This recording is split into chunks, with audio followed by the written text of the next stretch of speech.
Hello and welcome to another episode of Autogefuel, today with me AJ and Jonas. On today's episode, we're going to be taking a closer look at the 6th generation BMW M3.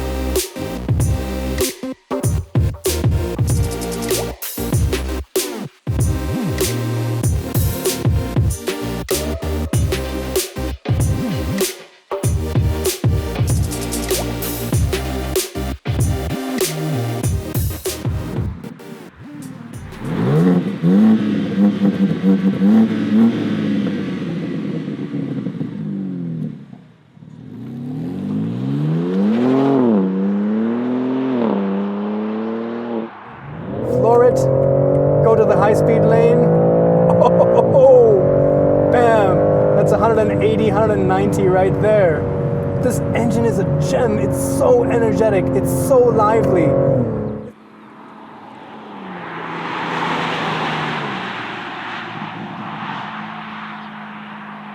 Let's address the elephant in the room, shall we?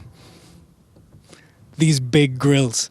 Well, we saw this on the 4 Series before, but now even the M3 gets these large kidney grills. I don't think it's apt to call them kidney anymore. They're more like lungs. But I actually like this now. It's grown on me. I know there's a lot of debate regarding this, but especially here in the M3 with these really aggressive bumpers, a lot of aerodynamic channels, this does also not have that frame around the outside. Let's take a look at the side profile.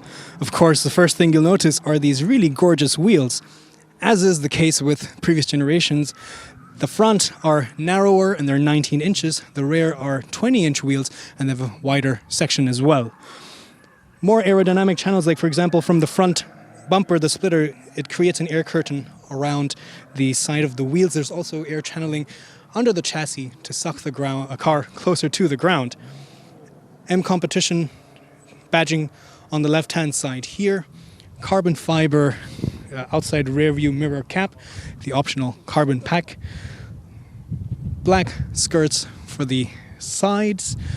And a very sharp crease here for the design line. On the boot lid, we have a carbon fiber spoiler. Very subtle, but of course, since it's in carbon fiber, it does stand out. M3 competition badging over here. The tail lamps are also really nice, very sleek, LED. In the M3, they curve upwards, as you can see, but in the M4, there's a little bit of a dip as it then curves around the side and then rises. Further down, a gorgeous carbon fiber rear diffuser and, of course, twin exhaust pipes, so quad pipes, 2 ports on each side. Let's take a look under the hood. And this is one of my favorite engines of all time. This is the S58, but of course, for this new generation of the M3, it's been revised, it's been improved even more. For example, with a lighter crankshaft and such. In the standard M3, it makes 480 PS or metric horsepower. In the M Competition, like we have here, it makes 510 PS. The M3 and the M4 can be had with a manual and it's only rear-wheel drive. The M3 or M4 Competition comes only with an 8-speed automatic, but you still can choose between rear-wheel drive and all-wheel drive. 0 to 100 for the standard M3 or M4 is about a little bit over 4 seconds. For the Competition, it's just under 4 seconds, around 3.9.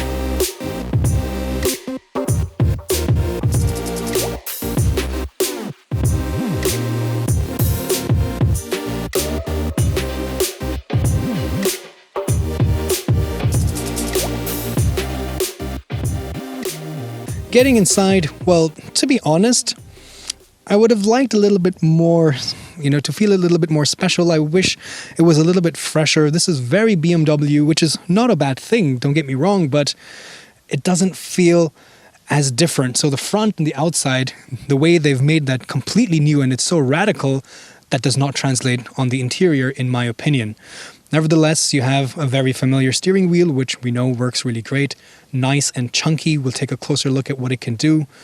You have a screen for your virtual cockpit, your digital instruments, as well as a screen over here. This is 12.3 and this is 10.25 inches. A lot of buttons here, so really happy to report that. And you're sitting really low down, very snug. Of course, I like to keep the seat all the way down. This is an M3, should always have the seat in a very low position so you get a good overview, and it's a very sporty feeling. So therefore, plenty of headroom. This carbon fiber roof can be swapped for a panoramic roof at no extra charge, but I think it goes with the aesthetic. The roof liner is all black. There's a lot of black up here, although materials are good and soft touch. Nice texture over here for the vent, and nice textured inlays as well. But I think this orange color, now I understand, it really pops. There's some other options if you don't like orange. But yeah, apart from that, the rest of it is still a little bit so-so. Like I said, not really anything new. This is the M steering wheel. This actually is a progressive steering rack, which means that the more input you provide, the rate of steering increases, so it makes it very dynamic to drive. Heated steering wheel button over here. Now this version does not have the advanced driver assistance systems in terms of the radar cruise control. There's a standard cruise control here, which you can control with this button over here. This is for the media system and your telephone, and the menu for the head-up display, which by the way is really good. You can even see navigation on the head-up display, and I think that's very useful. But the talking points are 4 little tabs. One is the M1 over here, which is you can set what this function, with this button will do, but basically you can choose the different parameters for the engine, the suspension, the steering, and the braking to Sport, Sport Plus, or Comfort, and you can set up your own M1 and M2. Speaking of which, M2 is over here. Generally, M2 is the more hardcore racetrack-only version. And then, of course, behind them you see the paddle shifters for the 8-speed automatic gearbox. Here you see the 12.3 digital instrument screen. I'm not so sold on the idea of having the rev counter running the opposite direction, anti-clockwise, but at least when you go to the M mode, the view changes a little bit, and then it's still a little bit strange. It's not the conventional kind of tachometer, but it's a little bit better. But you get a lot of useful information, including traffic sign recognition, navigation controls. You can also toggle between different options here to see, for example, engine temperature and G meter and so on and so forth. So a pretty useful display, but not as complicated and not as configurable as some of its competitors. This is the 10.25-inch touchscreen for the main infotainment. Really reactive, really crisp colors, a lot of nice contrast. You can, of course, control, you can have different media. It's also a connected car, so you can put a SIM card and stream internet services. You can also connect your phone with wireless Android Auto and wireless Apple CarPlay, which is pretty cool. I also really like this, you can set up different driver profiles, but I really love this concept art here. It's very Atari, very anime, very cyberpunk. What do you guys think? It looks really cool. But yes, navigation works really well. You have some different information, like for example that setup I was talking about with the different driving modes. You can see how that is here. And overall, yes, we've been driving for a while now. We've been getting really terrible numbers, 17.4. But in reality, we've been pushing it really hard. I can assume you can expect numbers around 10 or 11 if you're going to be driving on the highway. It really depends. But being the M3, when you drive with a spirited right foot, the numbers are going to be pretty terrible. But all on the whole, really nice system. Again, nothing new, but it works. So why fix it? Being an M car, one of the cool features of this new version or this new generation is this M Drift Analyzer. So you can click on this and you can activate this, and it will tell you, for example, how many drifts you made, how long you held each drift, what was the length, or how long in terms of distance, as well as the angle of the drift. You can also change, and this is really like magic, you can change the traction control, the special M traction control, from 0 all the way up to 10. And this is with zero intervention, where a novice like me is just going to spin the car. And we were drifting out here on the skid pad, and I could see a huge difference when I turned it up to, for example, 6 or 5, or even up to 8. The car just makes you feel like a drift god because it controls the engine speed. So it doesn't do any of the ESP kind of controls. It's basically just the the throttle control. But pretty useful feature. It also has a lap timer, so again, really useful features for the track. All right, let's take a look in the back seat. 510 horsepower, but still 4 doors, so you gotta love that. Getting inside is not that difficult, to be honest. I mean, the roof is not as high as, of course, in like the X3, but it's still a very functional sedan, very 3 Series. The seat is set to my driving position. I'm 5'8", or about 1.73 meters. I have enough leg room to just about slide my feet under the front seat, although they're touching. Knee room is not too bad. In fact, if you have the bucket seats, because they're so thin, there's a little bit more room. But I would say if you're not going to be doing track days all the time, the standard sports seats are at least comfortable enough for longer journeys. Headroom is plenty. Of course, I'm sitting at the edge, but if you kind of lean towards the right a little bit, then you get plenty more. I have my own dedicated, or rather the rear has its own climate zone. Both these seats have heating. There's a lot of options for these features, so it really depends on the configuration that you choose. A couple USB-C ports as well. Door pockets on the side, as you can see, with some ambient lighting, that silver inlay. And back here, the middle has a nice perforated finish. Pretty good bolstering on the side here as well to keep the occupants in place, as they should be if you're going to be driving spiritedly on a racetrack. Isofix points for the outside 2 seats only, and a ski hatch, but no center armrest. But at least there is a 3rd seat here in the middle. Let's take a look in the trunk. So in the M3, you get 480 liters. In the M4, you get 440. So not much of a difference. An automatic tailgate, which I think is not that necessary, but hey, that's just my opinion. It's very rectangular over here, so it means you can load items easily. The wheel arches don't impede too much, and where they do, you have been given a nice little cubby with a net to secure some smaller items. There's tethering points as well. You have latches here to decouple the rear seats. However, they don't tumble down on their own, which is, I think, a bit of a shame. But when you do get it down, you'll see that they fold completely flat.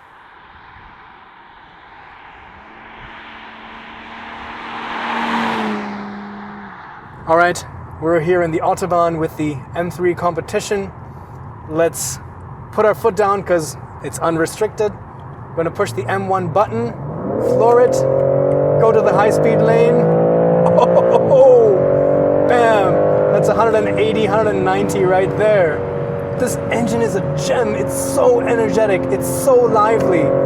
This is not the X-Drive, the 4-wheel drive. It's just rear-wheel drive. But that M-Active differential just grips and goes. There's so much traction.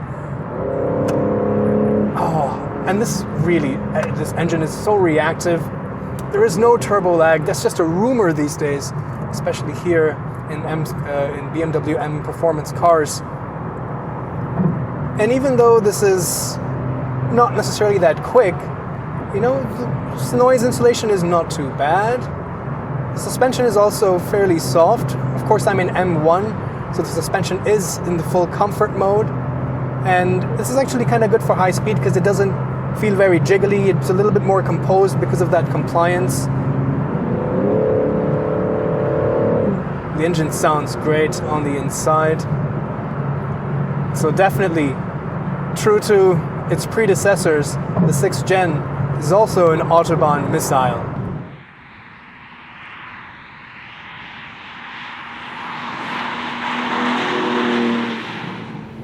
So, as expected, in the comfort mode, the suspension is fairly compliant, so it soaks in all the sharpness out of the bumps, and in fact is very comfortable. Steering also becomes fairly heavy. Oh, traffic's speed limit, let's slow down. The steering also is pretty heavy and gives you good confidence here on the Autobahn, and you know, you want a heavier steering wheel when you're going faster. So, gives you good confidence, even though it's a progressive rack and it's pretty quick as it should be. It just doesn't ever make the car feel darty or, you know, make it very unsettled. It's very composed. You also have different driver assistance systems. At the moment, the version I have here does not have some of the advanced systems, so I have standard cruise control, and It works as it should. There's nothing special about this. It also has the traffic sign recognition. So when it sees the speed limit, for example, changing, it can either let you choose that manually, or it can set the speed on its own automatically. It has a lane departure warning system. So it's just a warning. It's a safety net. So it means that if you do go to the edge, it will either vibrate, or you can turn on the steering intervention for it to actually pull you back in lane. But the seats are also fairly comfortable. They're, of course, a little bit more stiffer, but BMW seats on the whole, I always find them to be on the slightly stiffer side. It's not a bad thing, but here, these are the standard seats, so these are not the optional bucket seats, so you still have independent head restraints and so on. But they're very supportive. I do like the contour. It gives you good lumbar support. It does hold your thighs, it holds your stomach, so it holds you in place. And of course, if you turn off the M1 mode, now the engine is fairly silent. You can also turn off the exhaust. I don't know if you would want to. The sports exhaust sounds glorious. This engine really is a gem. It's one of my favorite engines. So comfortable sound insulation is fairly good. This is a carbon fiber roof up here, and it might not be the quietest 3 Series out there, but it's definitely not as loud as a pure track weapon. So don't get confused by the word competition. Yes, it is a little bit more powerful, a little bit more track, in that direction of being track focused, but it really isn't, to be honest, because you do have a lot of creature comforts. There is still plenty of sound deadening and things like that. So it is still an everyday sports sedan. Anyway, that's about it for the Autobahn. It's quiet, it's comfortable, the seats are supportive, and overtakes, forget about it. Don't have to worry at all.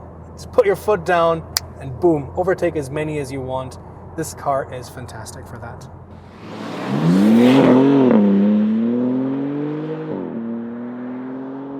Let's summarize today's episode. The price for the M3 starts at around 82,500. The M4 is not much different, just about 1,500 euros more. But, of course, there's a lot of options that you can add, and of course, if you get the M competition version, the M4 competition or the M3 competition, you're looking at numbers easily around 100,000 euros. So for that price, are you still getting that muscle car, that beast, the M3 that we've always known and loved? The answer is yes. It's a little bit different now because it looks a lot more different. And yeah, some areas I think could still be improved a little bit, like the steering feedback as well as the gear change. But on the whole, my recommendation would be keep it simple and then you will love it. So stick with the rear-wheel drive manual version depending on your design and practicality preferences. I would personally take the M3, but it's up to you guys what you really prefer. But I think then you really have a gem because it's practical enough, it's engaging enough, you can drive it every day because it's so much more comfortable, and that engine, that's the real gem. So that's my verdict. Let me know what you think. Put it down in the comments below. Thanks for watching, and I'll see you guys next time.